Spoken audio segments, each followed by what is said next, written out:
സമരം ഇന്ന് 43 ദിവസം പിന്നിടുകയാണ്. സംസ്ഥാന സർക്കാർ പല ന്യായങ്ങളും മുൻപോട്ട് വെച്ചു. അതൊക്കെ അതിജീവിച്ചുകൊണ്ട് സമരവുമായിട്ട് മുൻപോട്ട് പോവുകയാണ്. ഇതുവരെ കാണാൻ തയ്യാറായിട്ടില്ല. സാധാരണ ഈ സെക്രട്ടേറിയറ്റിന് മുമ്പിൽ ഞങ്ങളൊക്കെ ഒരുപാട് സമരം നടത്തിയിട്ടുള്ളവരാണ്. ഇവിടെ ഭരിച്ച എല്ലാ ഭരണാധികാരികളും സമരക്കാരോട് അഭിപ്രായ വ്യത്യാസങ്ങൾ ഉണ്ടെങ്കിലും, അതായത് പോലീസുമായിട്ട് ഗുസ്തി പിടിക്കുന്ന അല്ലെങ്കിൽ ഭരണ മന്ത്രിമാരെ വഴിയിൽ തടയുന്ന സമരങ്ങളൊക്കെ നടത്തിയവരാണ് ഞങ്ങളൊക്കെ.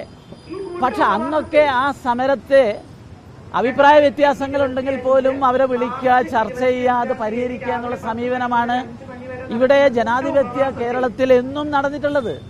പക്ഷെ ഇവിടെ എന്താണ് പിണറായി വിജയനും കൂട്ടരും ചെയ്യുന്നത്? ഒരു ധിക്കാരാണ് ഇവർ കാണിക്കുന്നത്. രാഷ്ട്രീയ തമ്മാടിത്താണ് ഇവർ കാണിക്കുന്നത്. കാരണം നമ്മള് ആരോഗ്യരംഗത്തെ നമ്പർ 1 എന്ന് പറയുന്നു. ഇപ്പോ പഴയ ആരോഗ്യമന്ത്രിയെ സ്നേഹത്തോടുകൂടി സോഷ്യൽ മീഡിയയിൽ പറയാറുണ്ട് ടീച്ചറമ്മക്ക് ഇന്റർനാഷണൽ അവാർഡൊക്കെ കോവിഡിന്റെ കാലത്ത് കിട്ടിയെന്നൊക്കെ പറഞ്ഞ് അഭിമാനിക്കുന്നു. അതിനൊക്കെ കാരണക്കാരാണെന്നറിയോ?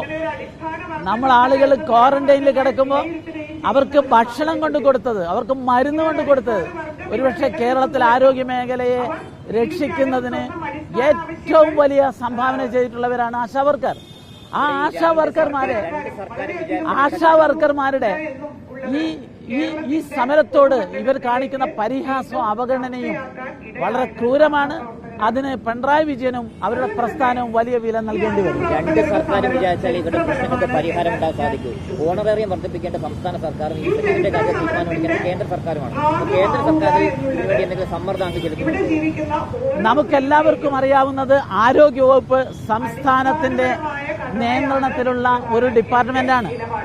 അതുകൊണ്ട് തന്നെ സംസ്ഥാനമാണ് ഇതിൽ മുഖ്യമായ ഇടപെടലും മുഖ്യമായ തീരുമാനം എടുക്കേണ്ടത്. നമ്മൾ കണ്ടു, സിക്കിമിൽ ഇവരെ തൊഴിലാളികളായി അംഗീകരിച്ചിരിക്കുന്നു. കർണാടകത്തിൽ ഇവരുടെ ഓണറേറിയം 10,000 വർദ്ധിപ്പിച്ചിരിക്കുന്നു. സ്വാഭാവികമായും സംസ്ഥാന ഗവൺമെന്റ് വിഷയം തന്നെയാണ്. എന്നിരുന്നാലും കേന്ദ്ര ഗവൺമെന്റ് ആരോഗ്യ ഹെൽത്ത് മിഷന്റെ ഭാഗമായിട്ട് ഇവിടെ കേന്ദ്രമന്ത്രി സുരേഷ് ഗോപി നമ്മുടെ ആരോഗ്യവകുപ്പ് മന്ത്രി നദ്ദാജിയുമായി നടത്തിയ ചർച്ചയുടെ ഭാഗമായി പാർലമെന്റിൽ തന്നെ നദ്ദാജി പറഞ്ഞിരിക്കുന്നത് ഇവരുടെ ഇൻസെന്റീവ് വർദ്ധിപ്പിക്കുമെന്നാണ്. നമുക്ക് പ്രതീക്ഷയോട് കൂടി കാത്തിരിക്കാം.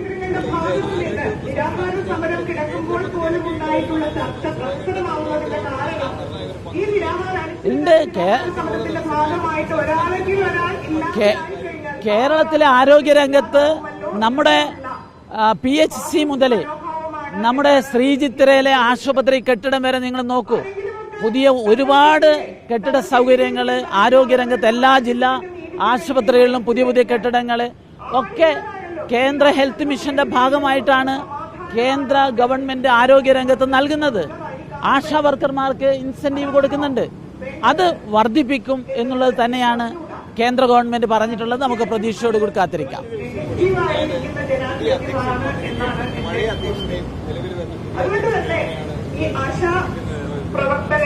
BJPയുടെ സംഘടനാ തെരഞ്ഞെടുപ്പിന്റെ ഭാഗമായി ഇന്ത്യയിലെ എല്ലാ സംസ്ഥാനത്തും പുതിയ നേതൃത്വം വന്നുകൊണ്ടിരിക്കുകയാണ്. അതുപോലെ തന്നെ സംസ്ഥാന അഖിലേന്ത്യാ പ്രസിഡന്റും ഉടനെ വരും. കേരളത്തിൽ രാജീവ് ചന്ദ്രശേഖർ ഒരു പുതിയ മുഖമാണ്. കേരളത്തിലെ BJPയെ അടിമുടി ഈ ആധുനിക കാലഘട്ടത്തിന് യോജിക്കുന്ന വിധത്തിൽ നയിക്കാൻ പറ്റിയ ഒരു നല്ല നേതൃത്വമാണ്. യാതൊരു സംശയവുമില്ല. നമ്മുടെ നാട്ടിലെ പ്രത്യേകിച്ച് ന്യൂ ജനറേഷനെ ആകർഷിക്കാൻ പറ്റുന്ന ഒരു നല്ല ലീഡറാണ് രാജീവ് ചന്ദ്രശേഖർ. രാജീവ് ചന്ദ്രശേഖർ നമ്മുടെ തൃശ്ശൂർക്കാരനാണ്. രാജീവ് ചന്ദ്രശേഖർ നമ്മുടെ തലശ്ശേരിയിലെ പുതിയാപ്പിളയാണ്. രാജീവ് ചന്ദ്രശേഖർ 3 തവണ രാജ്യസഭാ മെമ്പറായിരുന്നു, കേന്ദ്രമന്ത്രിയായിരുന്നു. ഏൽപ്പിച്ച ചുമതലകളെല്ലാം വലിയ നിലയിൽ നന്നായി ചെയ്തു തീർത്തിട്ടുള്ള രാജീവ് ചന്ദ്രശേഖറിന് കേരളത്തിലെ BJPയെ വലിയ തോതിൽ മുന്നോട്ട് നയിക്കാൻ സാധിക്കും എന്ന് തന്നെയാണ് എനിക്ക് പറയാനുള്ളത്.